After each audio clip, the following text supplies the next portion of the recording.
Rank तो कुछ और एक्सपेक्टेड थी, लेकिन रैंकिंग क्योंकि बहुत ज़्यादा भाग चुकी है तो अभी कॉलेज देखना शुरू करना है।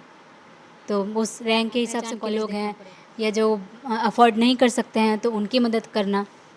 और बाकी आने वाले समय में हर जगह सुविधाएं बढ़ने ही वाली हैं, तो ज़्यादा दिक्कतें तो नहीं, मेहनत तो बहुत लगती है।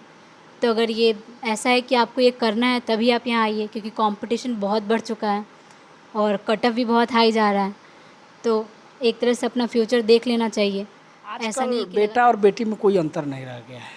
बेटियां हालांकि ज़्यादातर ही अच्छा कर रही हैं बेटों की अपेक्षा। तो और मेडिकल हम लोग भी फार्मा में ही से जुड़े हुए हैं।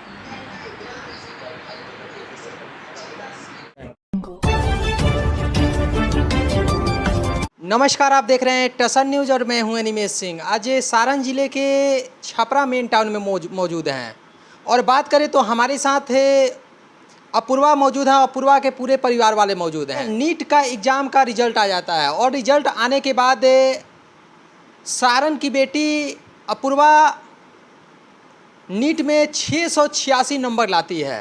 ये बहुत गर्व की बात है। और इसके पहले की बात करें तो लड़कों का तरजीह दिया जाता था परिवार वाले के तरफ से, लेकिन आज की जो बेटियां हैं वो बेटियां वो काम कर रही है जो बेटे नहीं कर रहे हैं। हम सीधा अपूर्वा से बात करेंगे कि नीट का एग्ज़ाम और नीट का तैयारी क्यों कर रही है। सबसे पहले तो आपको नीट में 686 नंबर लाने के लिए बहुत बहुत शुभकामनाएं। Thank you. आपके जहन में कैसे आया कि नहीं हमें नीट का ही तैयारी करना है, हमें मेडिकल क्षेत्र में ही जाना है? मतलब शुरू से यही था कि डॉक्टर बनना है। बायो शुरू से अच्छा लगता था, तो उस फील्ड में डॉक्टर पहली प्रायोरिटी थी बनने के लिए, इसीलिए नीट अटेम्प्ट किया।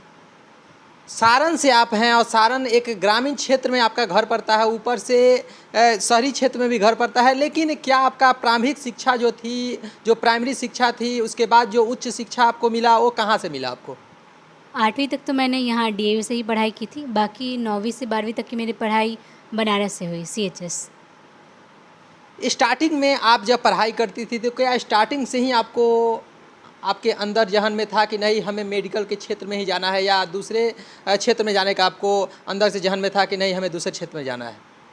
शुरू से तो मतलब ऐसा कुछ बहुत मेरा खुद का डिसाइडेड नहीं था, लेकिन जब 11th में आए तब ये डिसाइड हुआ कि नहीं, डॉक्टर ही बनना है।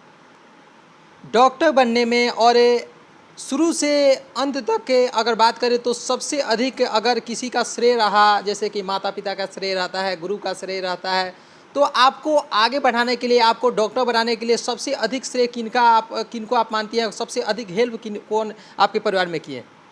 वैसे तो सबने ही मदद की, परिवार वालों ने हमेशा साथ दिया और जितने भी टीचर्स मिले आज तक सबने ही हमेशा सपोर्ट किया है, चाहे वो स्कूल के टीचर्स हों या कोचिंग के टीचर्स हों।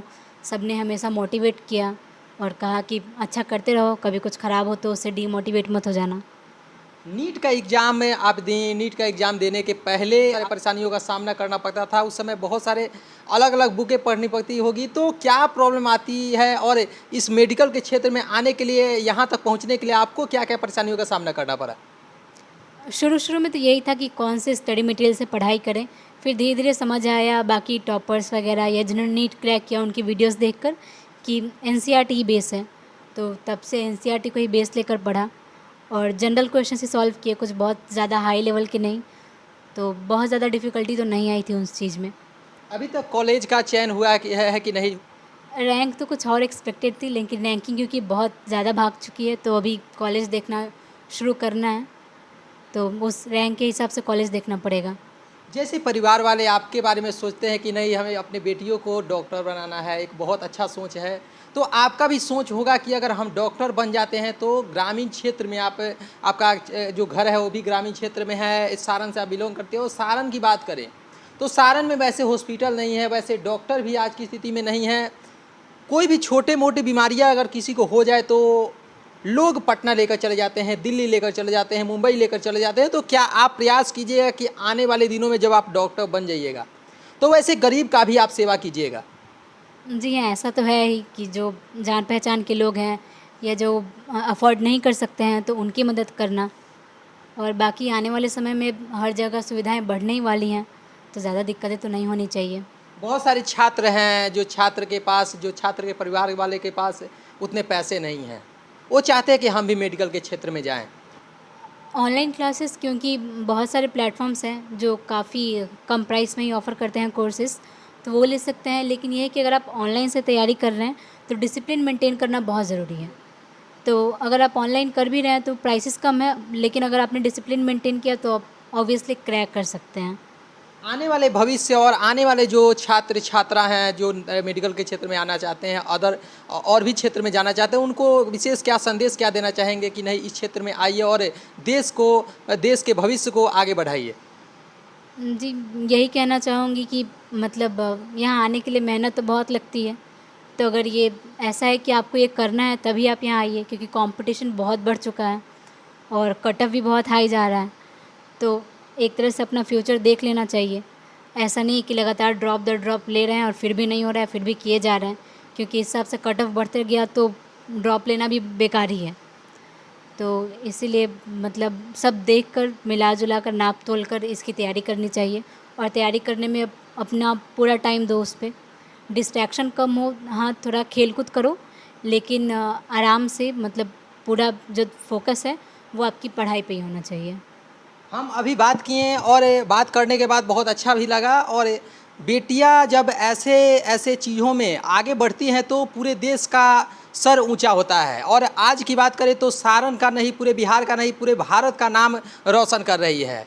इनके पिताजी से हम बात करेंगे, दिनेश पांडे जी उर्फ गुड्डू जी से बात करेंगे। सर, आपको क्या पहले आपको लग रहा था कि नहीं हमारी बेटियां एक दिन आने वाले दिनों में डॉक्टर बनेगी, नीट का जैसे कि तैयारियां कर रही है तो उसमें आप अव्वल नंबर लाएगी, अव्वल नंबर लाने के बाद आने वाले भविष्य में डॉक्टर बनेगी?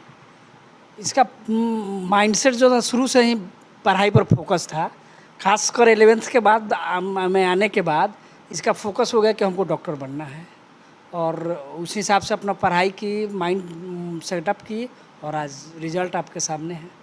कैसा लग रहा है आज? क्योंकि परिवार में जब कोई भी अव्वल नंबर लाता है, अच्छा कार्य करता है, और बहुत सारे लोग बेटों को ही तरजीह देते हैं, लेकिन आपके जहन में कैसे है कि नहीं हमें बेटियों को भी मेडिकल के क्षेत्र में भेजना है?